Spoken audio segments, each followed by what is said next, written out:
All right, see the wormhole. This comes from the pump. As the pump's spinning, manure's going out here.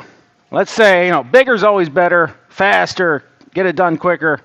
When you do that with a pump has what they call a best efficiency point. That is when, as the manure is going around, then the discharge, it lines up right here and goes out the hole. If you pump too slow, it'll hit before it gets to the hole and got to go out.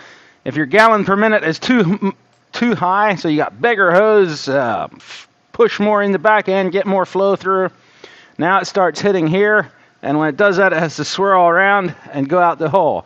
And that's what causes these grooves on each side. That eats away at it, and that is because your manure is hitting past the hole. So you want to size your pump, look at a pump chart, figure out how many gallons per minute do I want to pump, and every pump has the best spot, gallon per minute wise, to use.